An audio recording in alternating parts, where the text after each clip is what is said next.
Evening, everyone, and welcome to the New Hampshire Archaeological Society 2022 Archaeology Month presentation. My name is Bruce Rush and am a Board of Directors member at large of the New Hampshire Archaeology Society.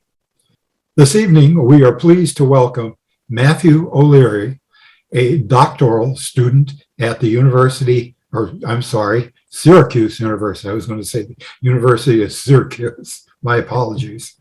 Syracuse University, who will speak on "This Land Will Perish, Having Ruined France: Geospatial Analysis of Frontier Instability in Northeastern America."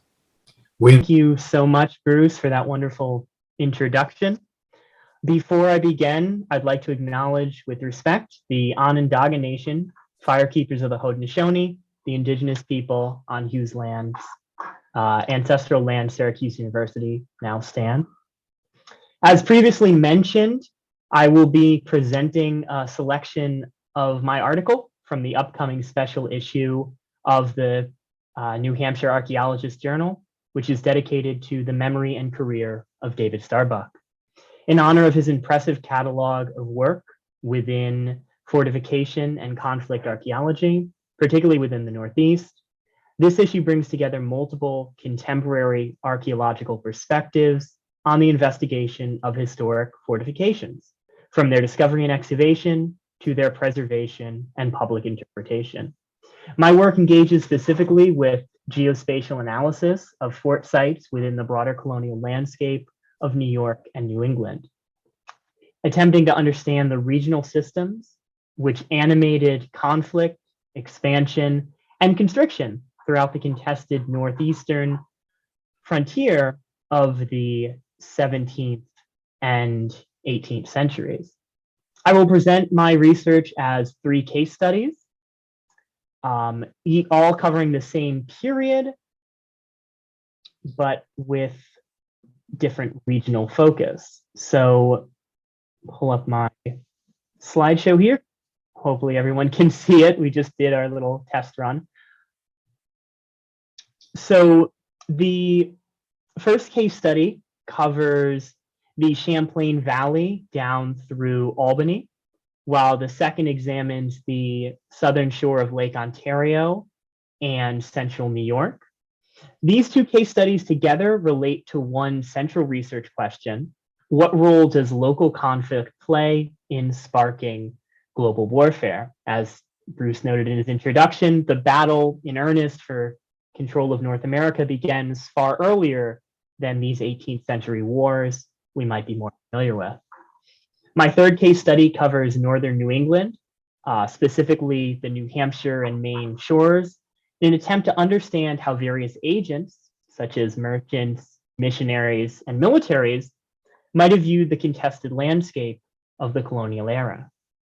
The selected work employs archival, archaeological, and historical data from multiple sources, including the New York State Museum, publications by David Starbuck, Ulrich Faulkner, and Paul Huey.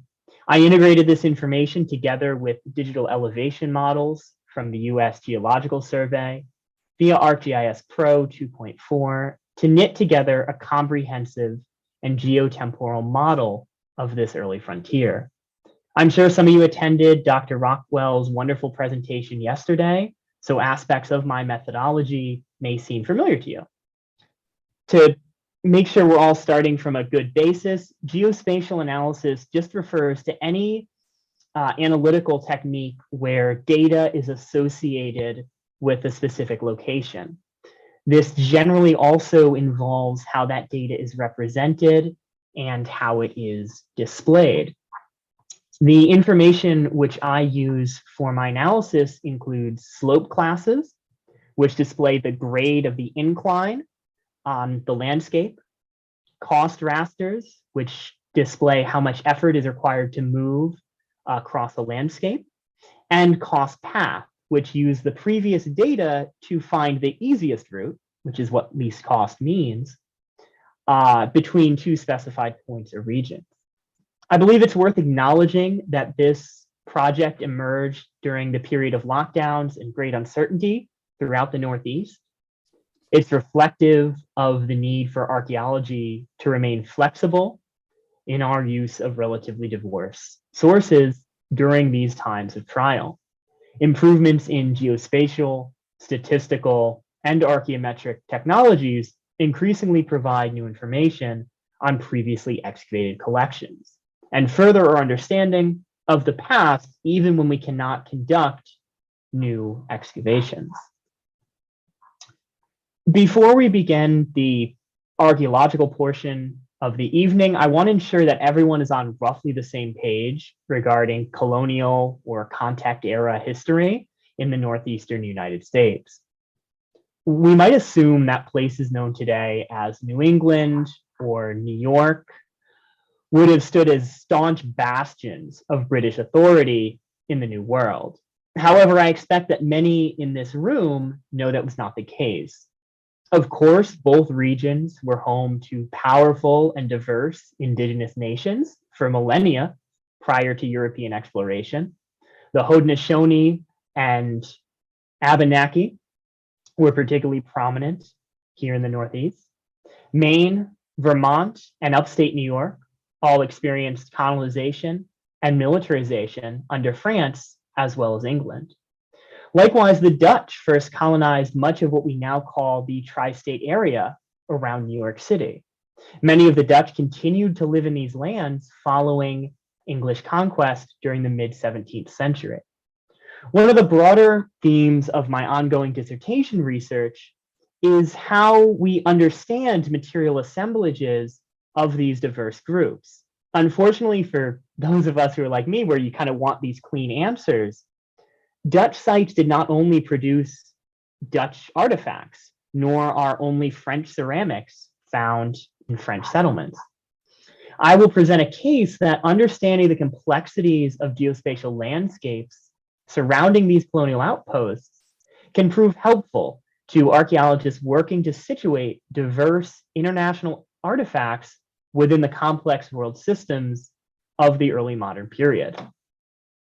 While all existing within similar milieus of emergent capitalism, the Little Ice Age, and rapid advancement of science, technology, and discovery, it is important to recognize that each colonial power in North America undertook the project of empire with unique challenges, opportunities, and agendas. The English, held up as the archetypical norm in discussions of American historic archaeology, developed their empire with what we call settler-colonialism, whether in the 13 colonies, Nova Scotia, or even Newfoundland.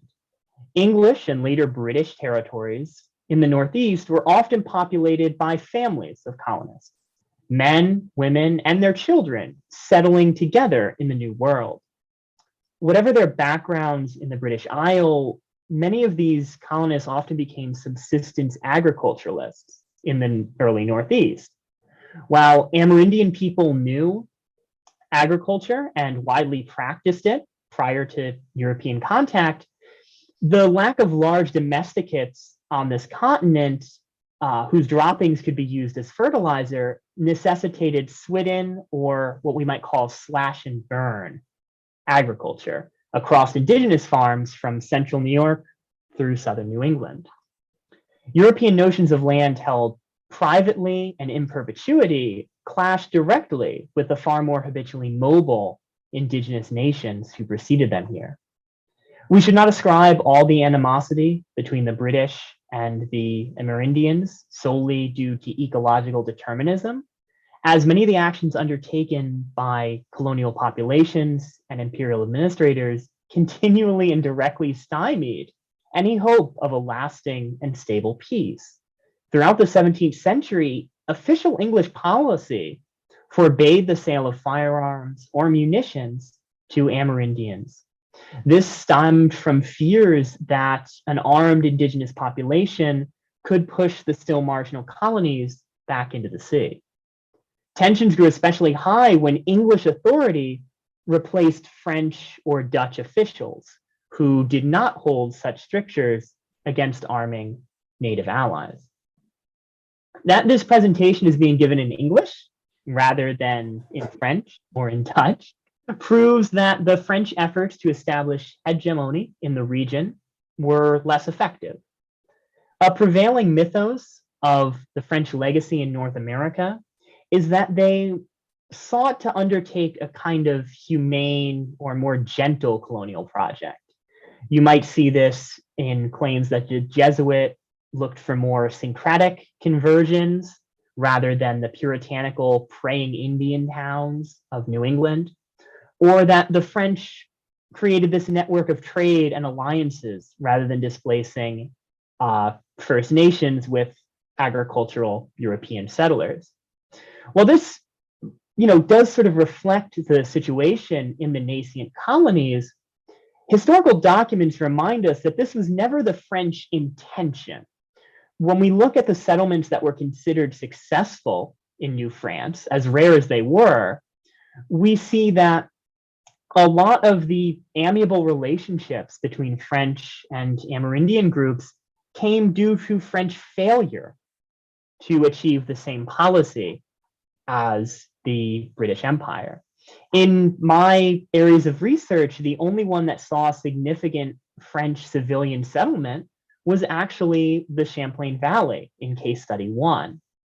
Recent historical and archaeological data argues that Anglo-Scottish colonization of Ireland actually granted the social, economic, and governmental infrastructure necessary for Britons to then expand their holdings across the Atlantic. While the early modern Great Britain, people saw the privatization of farmland and many yeomen suffering proletarianization in the urban port cities, the warfare and famine had actually left the French countryside underpopulated and its agricultural potential deeply unexploited. This is basically saying that the French average sort of subject had a lot less reason to move to these far-off colonies than did their British counterpart. If we forefront indigenous political economies, we can really understand that allying with the so-called Great Chief of the French, who asked for very little and provided much needed iron and firearms, was an obvious choice over siding with the British, even if that choice meant sitting through Frenchmen stumbling over traditional spoken rituals. Demonstrative of the inherent fragility of colonial rule and imperial possessions, both French and British authorities often expressed deep paranoia regarding the strength of their imperial counterpart. So French officials, including the brilliant 17th century polymath, the Marquis de Vauban, rightly calculated that the British colonies would continue their growth exponentially and overrun New France, both demographically and economically. He requested that the court at Versailles take a more active hand in developing and populating New France. This culminated with the expansion of French settlement into the Champlain Valley. English concerns appear more often voiced in the colonies themselves rather than from administrators back in London. Settlers and merchants saw the surrounding French and Amerindian forces arrayed against them in cabals in the deep woods. Where the French saw colonies unable to grow beyond the shadow of military forts, the English saw these French outposts as fortified, which they believed was better than farms, which on their side of the border increasingly spread beyond the protection of their armed forces. While the French military officers, especially those used to serving in continental Europe, would disparage the indigenous as ill-disciplined and irregular, the English colonists wrote captivity narratives, which were arguably the first distinctly American literary genre, specifically to share their fears over these allegedly inscrutable foes. The primary focus of my research involves a period of globalized warfare known in French historiography as guerre intercoloniale, right? So the intercolonial wars.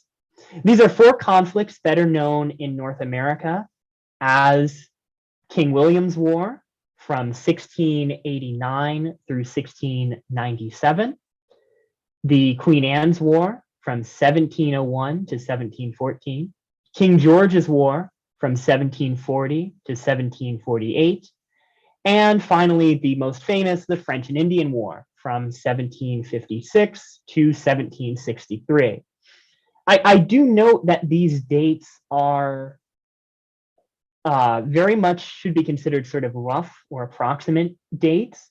The nature of conflict in the 17th century and even more recent conflicts, right, means that in some theaters of the war, the battles began earlier than in others.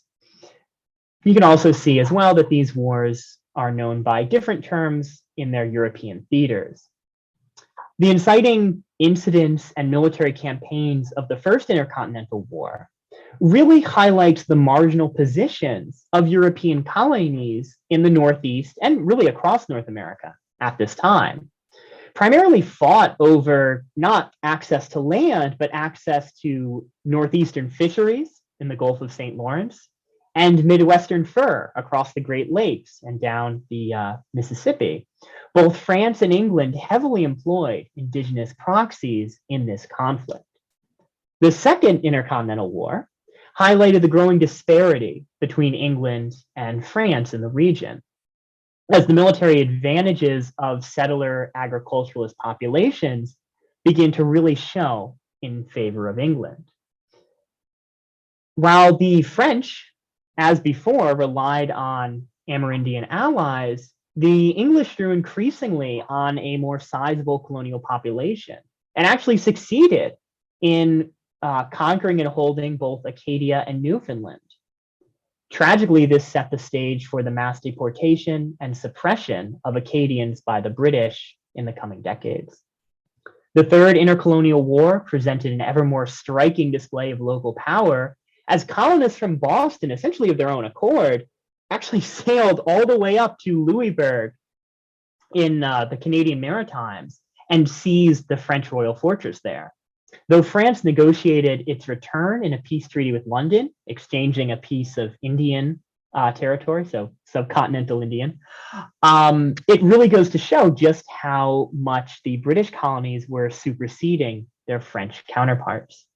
The Fourth Intercontinental War, known as the War of Conquest to our French Canadians neighbors to the north, saw the British leverage their larger North American population, better integrated war machine, and more capitalized economy to finally secure hegemony on this continent.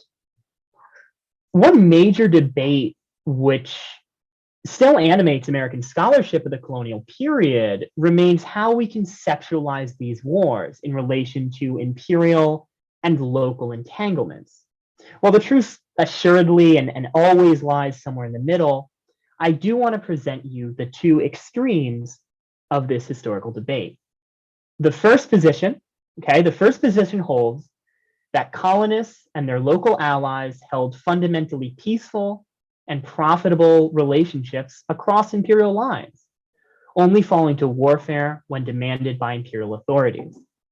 Historians argue that increasingly tense negotiations between local militia and imperial militaries, the relative ease of exchanging loyalty following conquests, and concerns over internal stabilities, especially in slaveholding colonies, rather than international squabbles, support this point. Archaeology illustrates an incredible array of foreign material culture found at frontier sites across the Northeast, such as the significant percentage of English ceramics found at the French Fort Penegoet in contemporary Maine, right in the town of Castine, if anyone's from up that way, indicative of an economic interdependency between supposedly rival colonies. Now, the second position, the opposing position, holds that the colonial frontier existed in a state of what we would call asymmetrical or guerrilla warfare, referred to at the time as the petite guerre, little war. This version of history highlights the tensions and divisions inherent in any space as diverse and multifaceted as a frontier.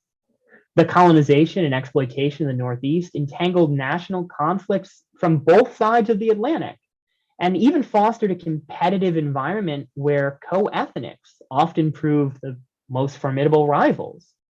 This intra-imperial conflict and differentiation of interest is what I hope to highlight in my third case study, focusing on New England's Downeastern shore. Understanding how and when the forts along the frontier shifted can help us in our search for these answers. If the first hypothesis is true, then we should expect that most of the region's militarization occurred during years of global conflict, right? As imperial soldiers occupied the landscape and converted it towards their own military ends. If the second hypothesis is true, the idea of continual guerrilla war, then we should expect that considerable military buildup occurs prior to every intercontinental war, not during it, as the colonists themselves vied for power and security at the expense of their neighbors. In my third case study, I again want to highlight how even within a single empire, different motivations may have impacted how different people used, viewed, and even occupied the dynamic landscapes of coastal New England. So this screen kind of has just a smattering of geospatial imagery. You can see the basic user interface of the ArcGIS program here. You can see a few of the products which we'll be discussing from this research. But I just want to go over a little bit of the thinking on how we sort of situate these regional case studies in archaeological theory.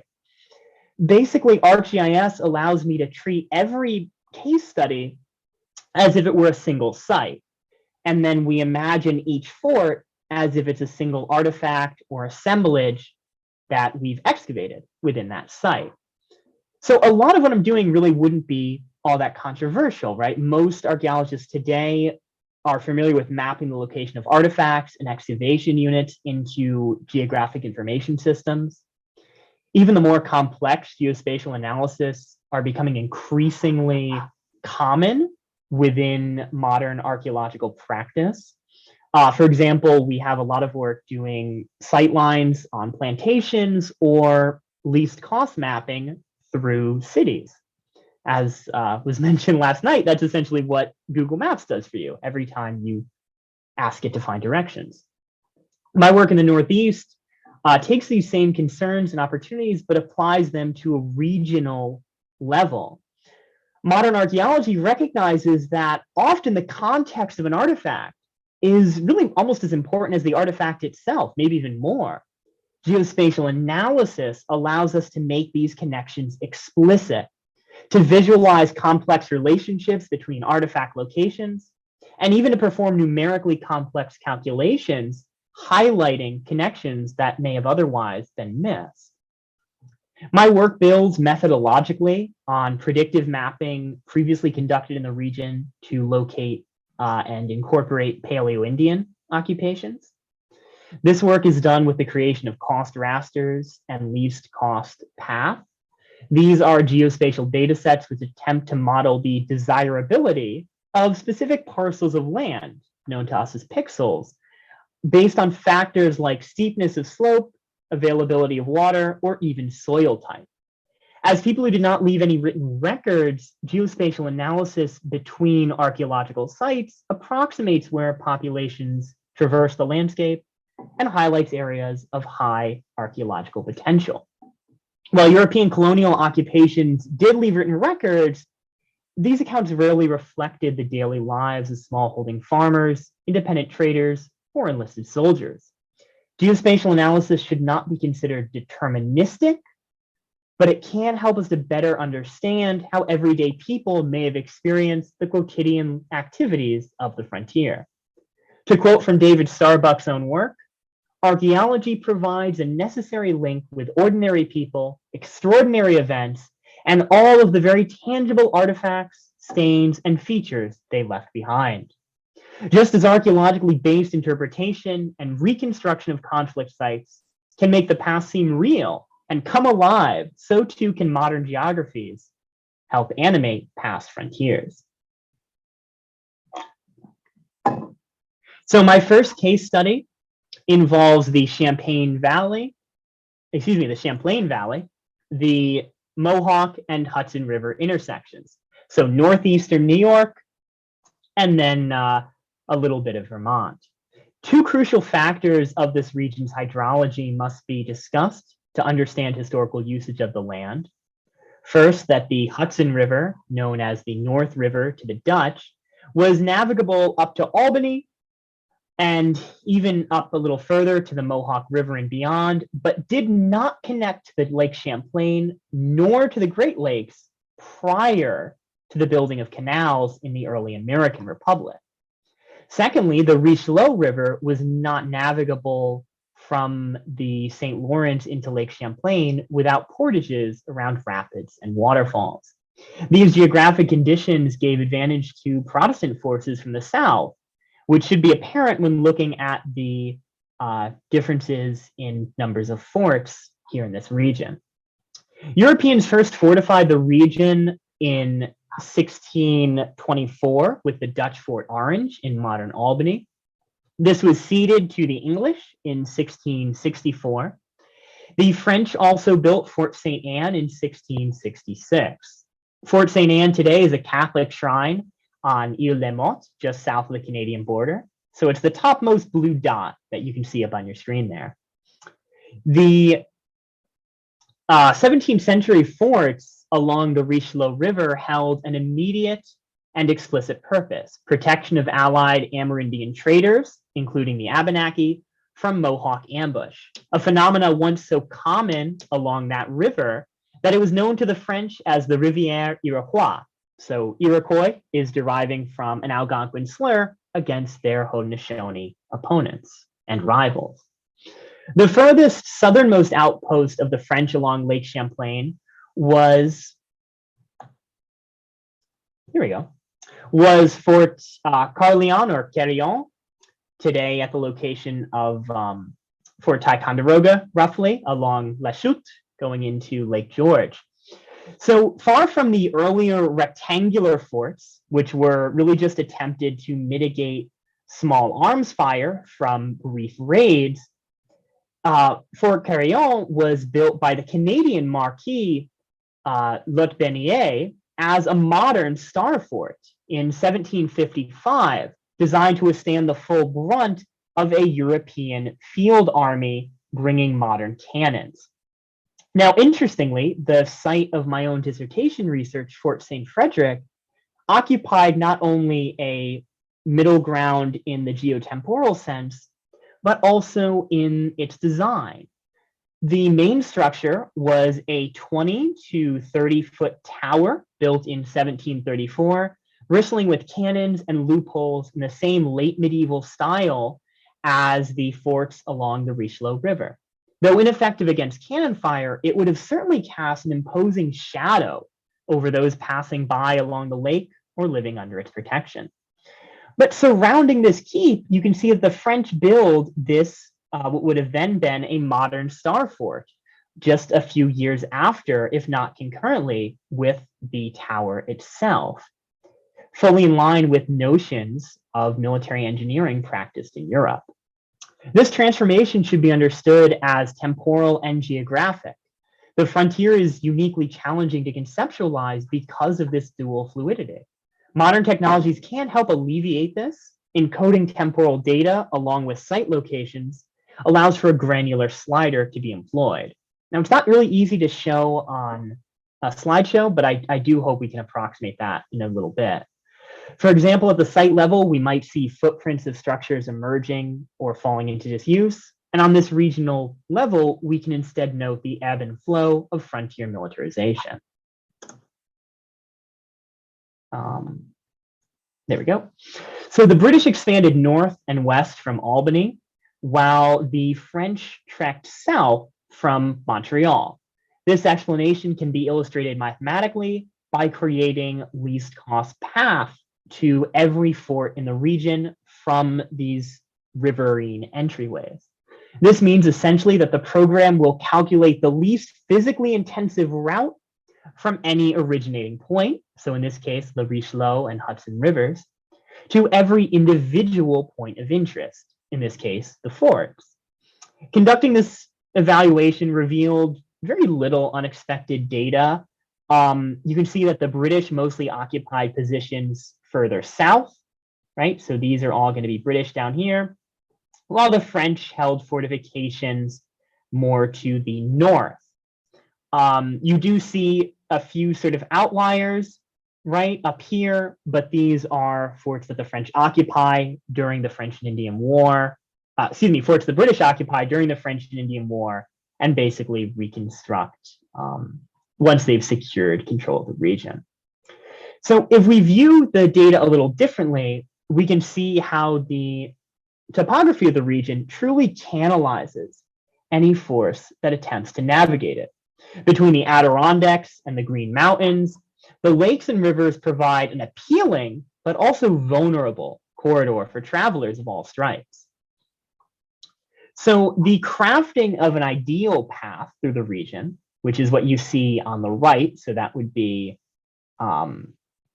this image over here, allows us to see how closely these forts aligned to the lowest, basically, slope path through the region. So each color here represents how easy different parts of the environment are to traverse. So the blue, or the green is basically the easiest places to access, going up to increasingly harder areas, which are represented in white. So what we see is really quite interesting. Most of the forts align very strikingly to this ideal path, the easiest way to traverse between the three rivers. And even the significant divergences from the hydrology are still marked by these forts. And it's worth considering this correlation. We have to remember these structures are built by men without drones, no digital maps, no satellite images. Instead, they relied on the lived experience of travelers, what they gleaned from millennia of indigenous knowledge, and the still embryonic science of European cartography. Only 3 British forts diverged from this trend line. They all kind of overlap themselves here. And the reason for this can supplement the excavations conducted by David Starbuck and previous archaeologists at these sites throughout the 20th century. Although recorded as 3 separate forts, Forts George and Gage served as subsidiary and replacement to the primary original stronghold by the British in this region, Fort William Henry. The British hoped that these forts would contest French control of what is now known as Lake George.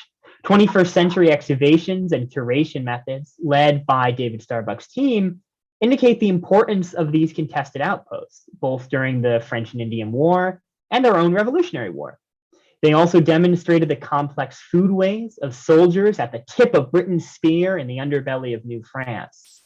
This included evidence of local fauna, like fish and even moose, as well as oysters imported from the Hudson Valley and officers' ceramics brought all the way from Europe or further abroad. Past human activities generally align with this mathematically derived least cost path. And that makes us ask questions about how humans develop our own geospatial knowledge and how we embody it in our daily practice. Think about this yourself. If you have a commute where you drive, you probably start to learn which roads get backed up the quickest and which routes, even if Google doesn't tell you, probably can get you there sooner. If you walk to work, you're probably naturally, after a few weeks, know to avoid certain hills or take a path that looks longer, but will end up having you at the office a little less sweaty.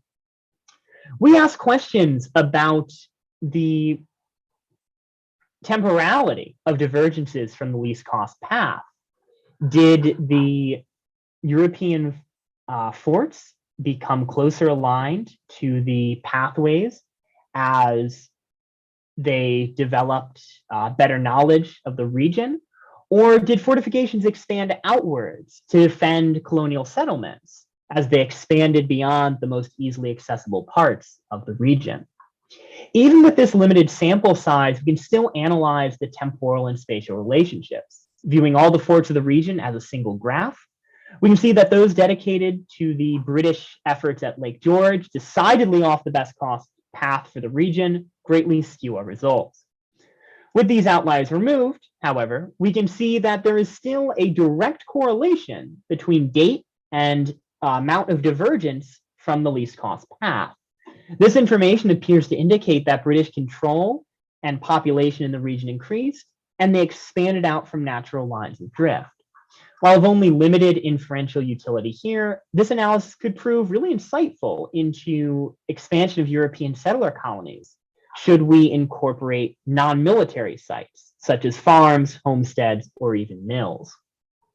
The second case study focuses on the southern shore of Lake Ontario, along with parts of central New York and the West. This region was fiercely contested, as French domination over Lake Ontario beyond the Niagara portage allowed for their expanding network into the Midwest, where they could link up with indigenous and European fur traders, bringing back a great wealth to the colonial homeland. The British continually sought to undermine this access, fortifying their portage at Rome, strengthening their alliance with the Haudenosaunee, who were sort of the undisputed masters of central New York, and constructing fortifications at Oswego to directly challenge French influence on Lake Ontario. In contrast with the first case study, here the ideal cost path is the one that revealed little new information.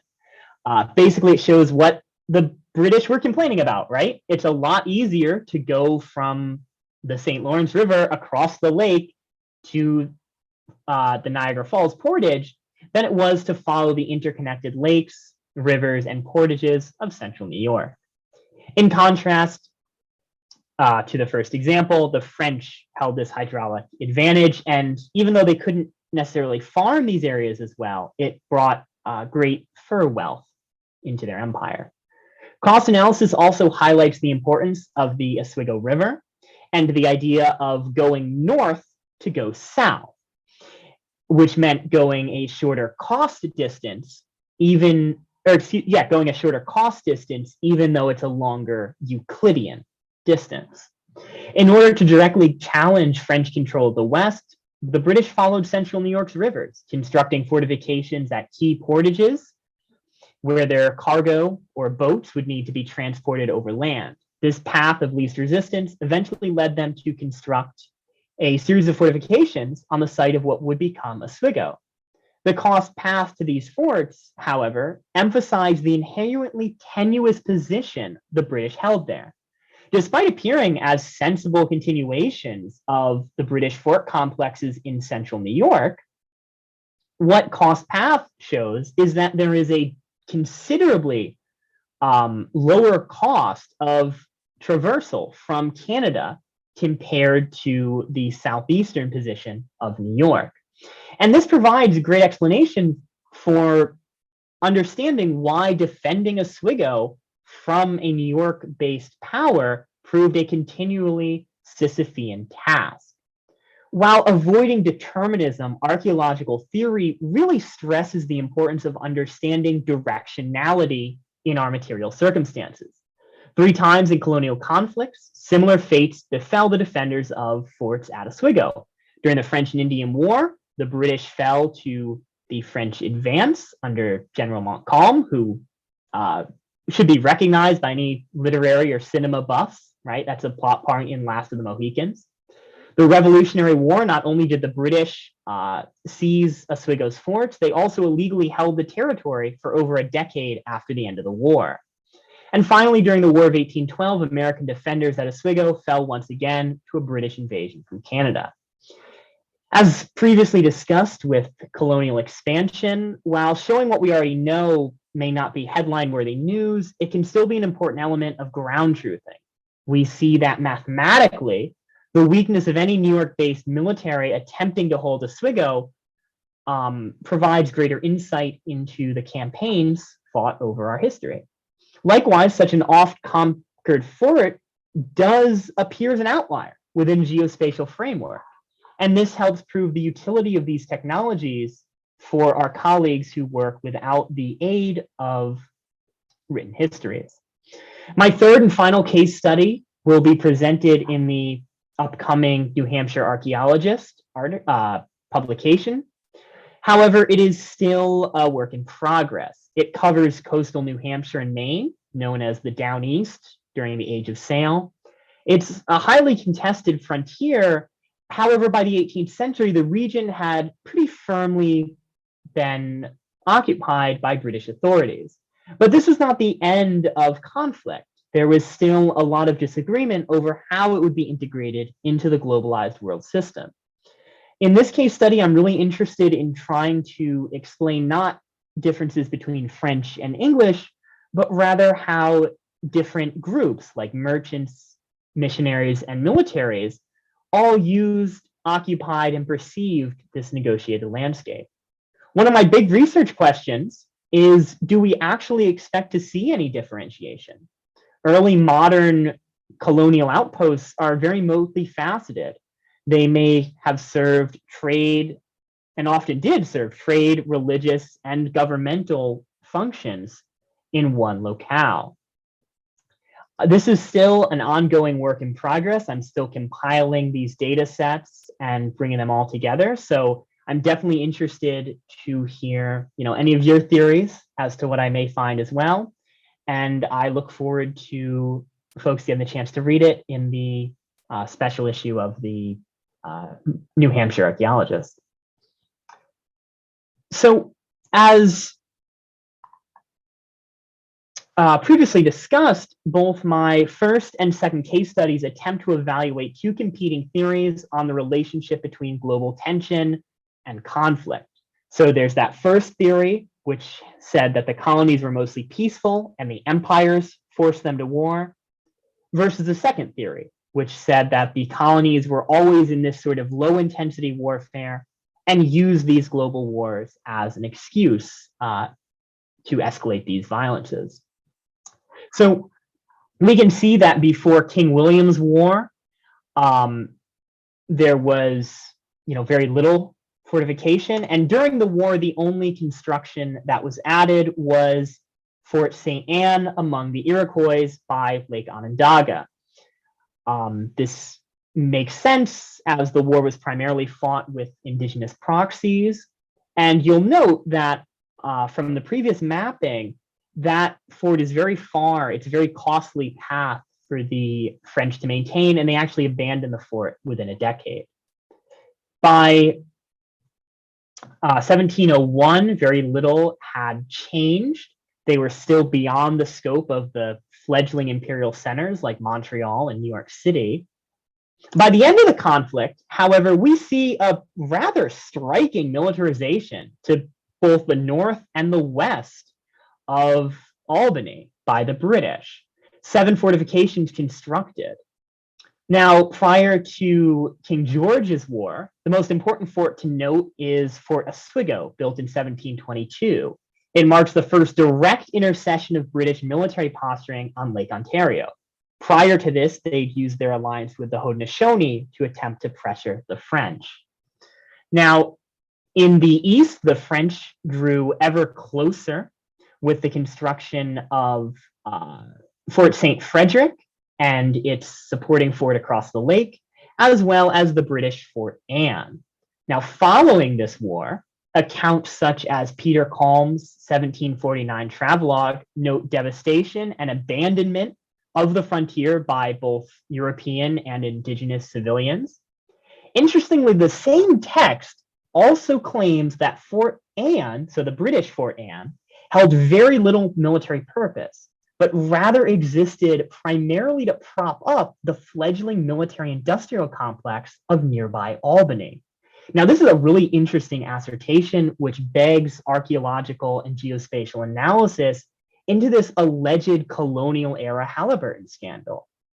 Prior to the 7 Years' War, the French and Indian War, the frontier between New France and New York grew ever tighter as Fort Carrion and Forts Gage, George redoubled British holdings in the contested Champlain Valley. It's also worth noting that this is, again, that first French star fort built in the valley. The British constructed Fort Ontario to again challenge the French on the Great Lakes. During the war, We see, of course, that the British really redoubled their efforts to militarize the portage and defend it from French assault. So this would be the Oneida Carry forts near Rome, New York. And of course, the British also build forts up through the Champlain Valley as their army seizes those installations from the French. So before discussing some brief conclusions I've drawn, I do want to acknowledge a few special thanks. I really want to thank the New Hampshire Archaeological Society for offering me the opportunity to present and for putting on such an incredible month of programs and presentations. I want to thank everyone in attendance, whether you're on Zoom with us tonight or watching, off in the future on YouTube. This project was made possible with software licensing from the Maxwell School at Syracuse University, so thanks for that. I would also like us to remember the work and life of David Starbuck, to whom the upcoming issue of the New Hampshire Archaeologist will be dedicated. So I think we'll get out of the PowerPoint here and just go over a bit of that aforementioned evidence. Looking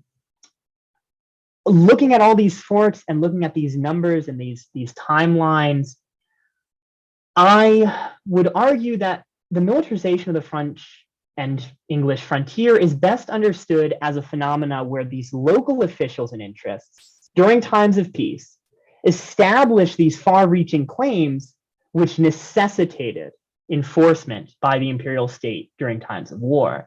So what I want you to really note is that while numerically more forts are built during the war, many of these are pretty simple structures, and they're often built to continually replace destroyed outposts or to redouble efforts over already well-occupied and well-settled territories. It's the forts built during the interwar periods, during the times of alleged peace, that really push the boundaries of either the geographical notions of the frontier. They threaten to bring in new military construction technologies or new intentions. It's also worth noting that the British ability to construct their fortifications so quickly and in such great numbers highlights not only their skills in military science, but also the greater labor pool which authorities could draw from, and the more capitalized economy which the British elites were better able to leverage in militarized defense of their own interests. So as expected, the results are kind of in the middle of those two extremes. But I do believe that we need to really forefront this idea of local entanglements and the role that they play and really continue to play in globalized warfare of the early modern period. So yeah, I thank you all for attending the talk. I hope we have time to jump in for a few questions, and I will leave that up in Bruce's capable hands.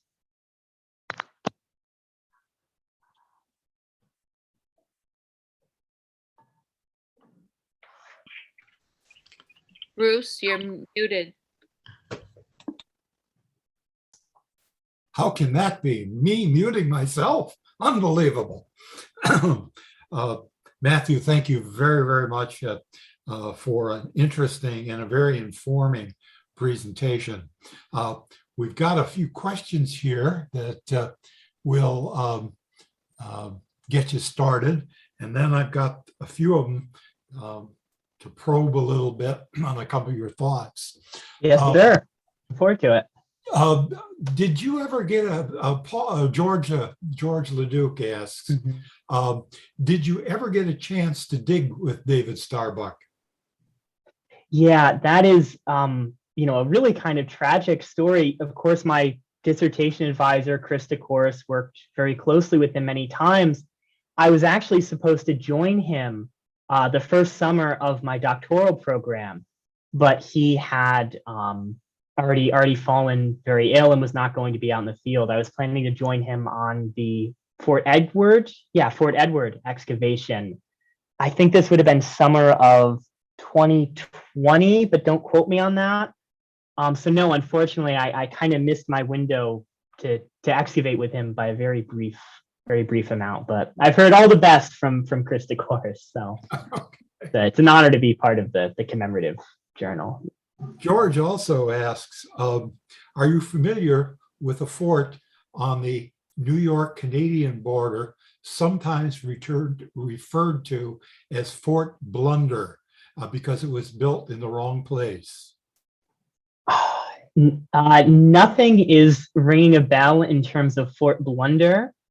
No, I have not. I'm not terribly familiar with the early Republican and War of 1812 forts. So once you get past, 1760, my knowledge becomes a little fuzzy. That sounds really interesting, though.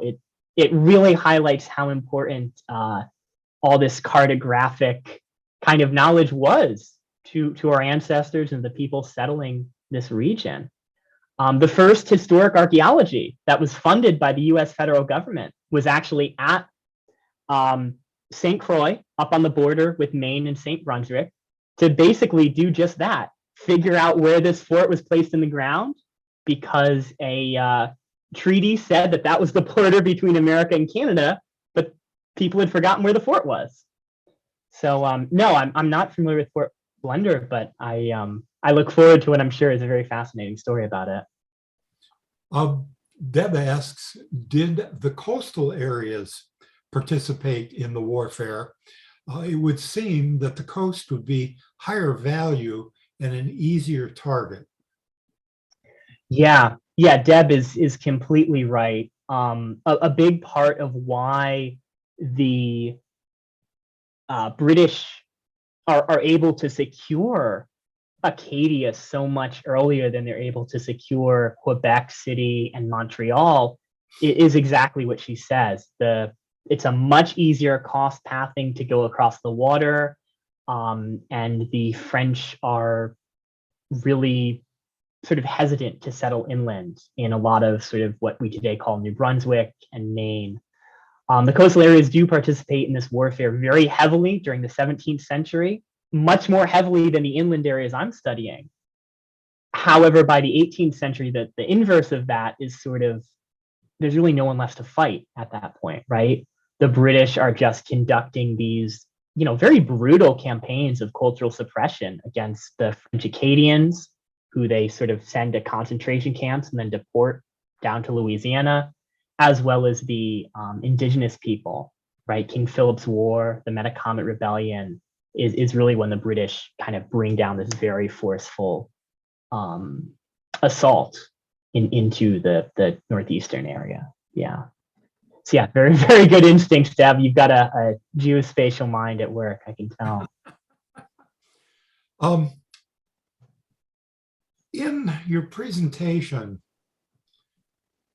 you focused almost in a dichotomous way between the French and the British at these forts. However, also, we have everything from the border, the French border and the English border, going west, American Indians, that played into negotiations, the fur trade and issues, and you've left them out. Did they not have much of an influence in this particular pairing? Yeah, I mean, that's a wonderful question, Bruce. That's really the single biggest improvement I would love to make with this data set, is incorporating the American Indian forts, particularly the Haudenosaunee. Anyone who is familiar with central New York will know a lot of these towns have names like Oneida Castle, right? The Haudenosaunee are very prolific fort builders long before European arrival. And they are so important. So if we look at for example, this map of central New York,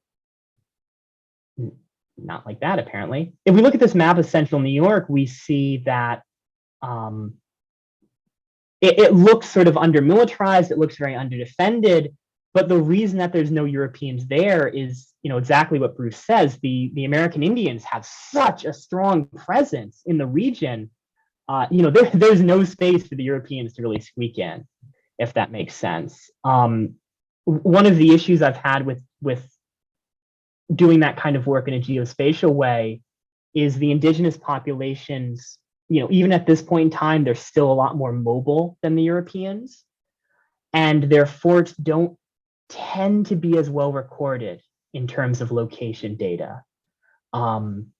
So yeah, they are a massive, massive counterweight. They're really the only reason that the French don't just sort of run wild across the Midwest, is because the Haudenosaunee are really acting as this gatekeeper to the Midwest. And then I try to stress it as much as I can, but yeah, unfortunately, the data really does feel incomplete without them. And it is that very big, very noticeable in their absence. Yeah.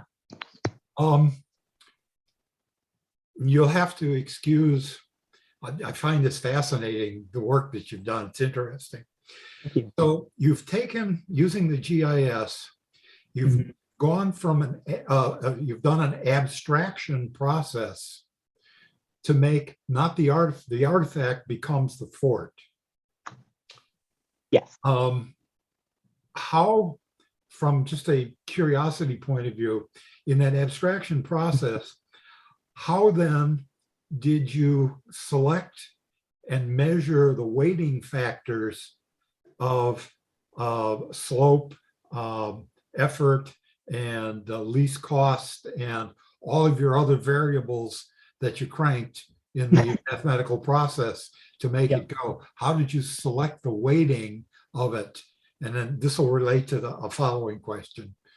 Okay, yeah, absolutely. So thankfully for those of us who are maybe not the most technically savvy, like myself, a lot of these weighting calculations have, I didn't need to type the Python code myself. A lot of these are it's somewhat, ready to go for us.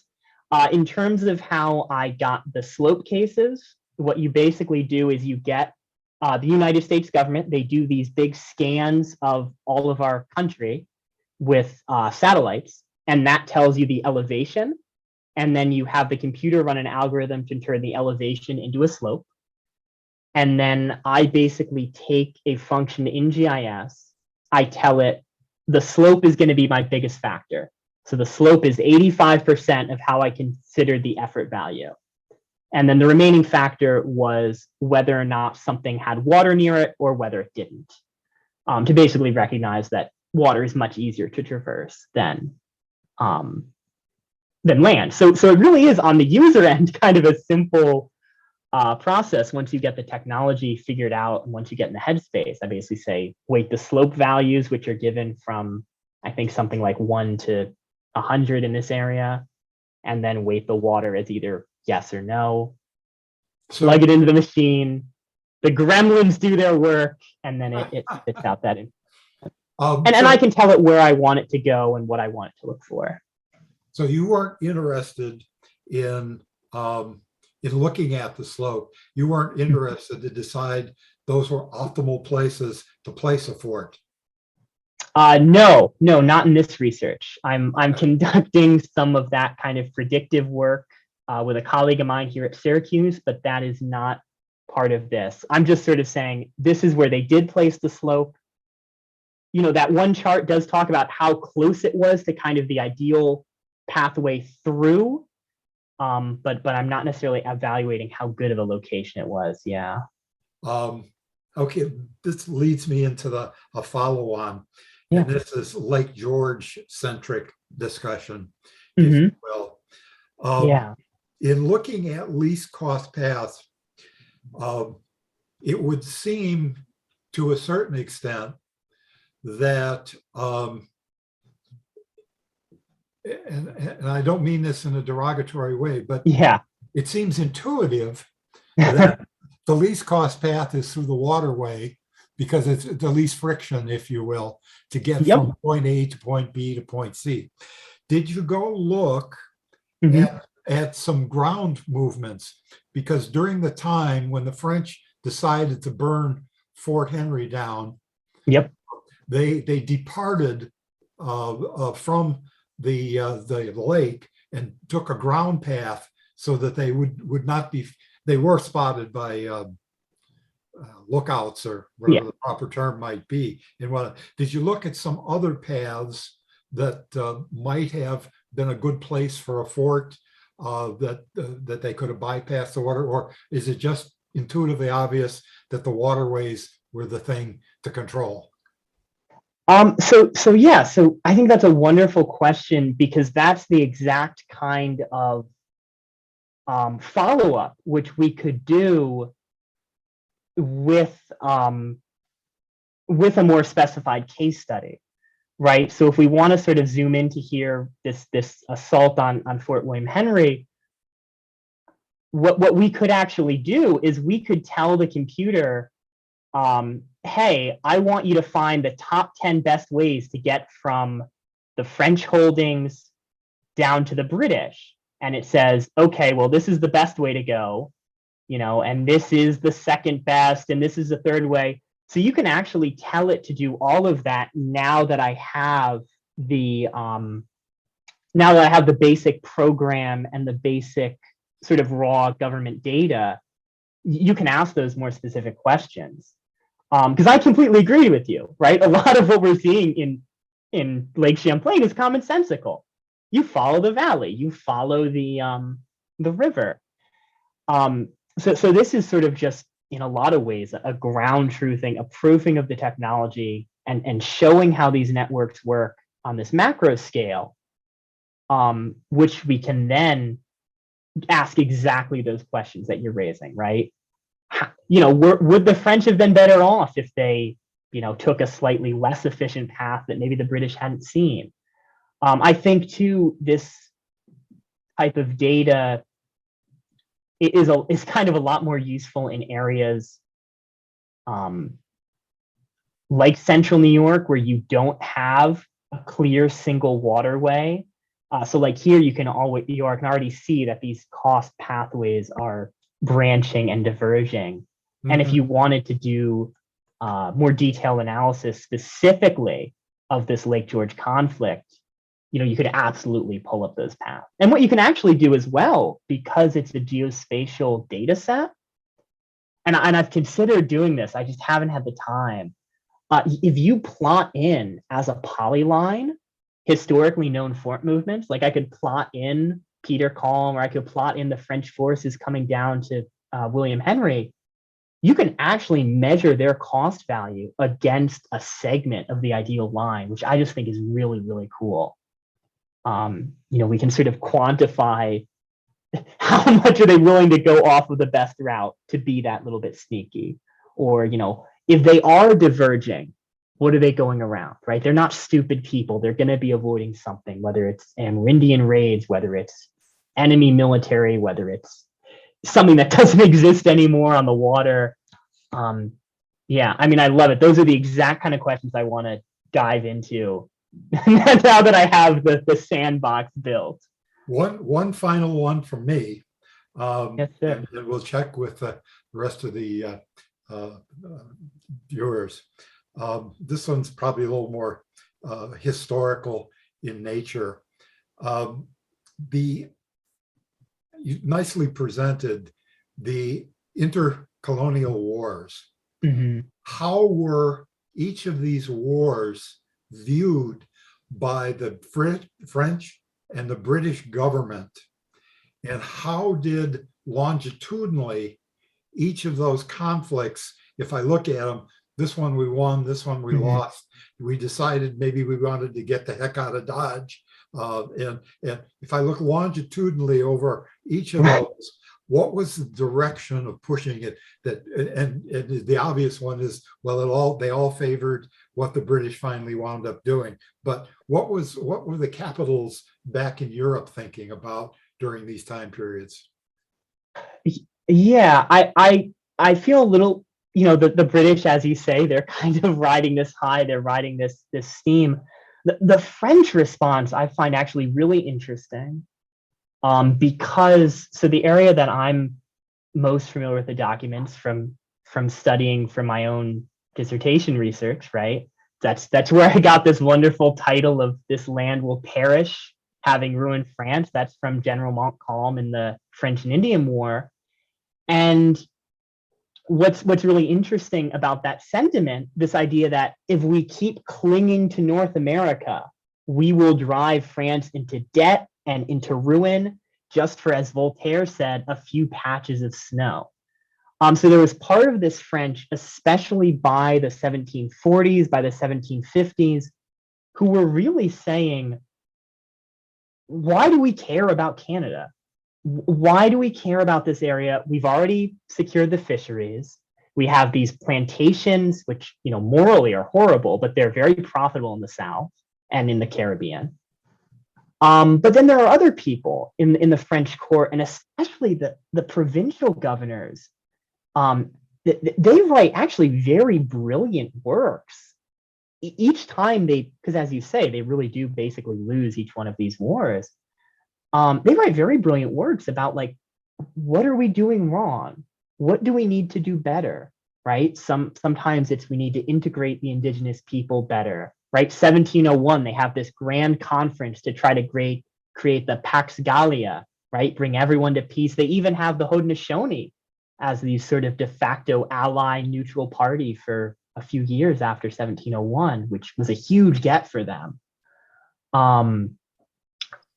So other times it's, well, we need to settle more, and that ends up being the real weakness of the French at the end of the day. Unlike the British, where they have this more proto-democratic, capitalistic, like liberal society, the French policy ends up shifting so quickly based on who has the ear of the king. It ends up being, you can't befriend the Indians and settle hundreds of Frenchmen on their land at the same time. You need to pick one. And this and other instances of, well, do we pull out of France and not invest in it because we're going to lose it anyway? Or do we pile in and build a ton of forts because we can't afford to lose it? These are all contrasting and inherently contradictory things. And then that invents, really interesting spaces to talk about how the actual people on the ground experience that. I'm sure, today a lot of us can understand how awful it feels to be torn between two political sides that don't seem to agree on much of anything, and then we're left holding the bag. I think that's pretty universal. Well, our time, I think, has come to a close. Hey, thank you so much. We want to thank you, Matthew, for your interesting and informative presentation.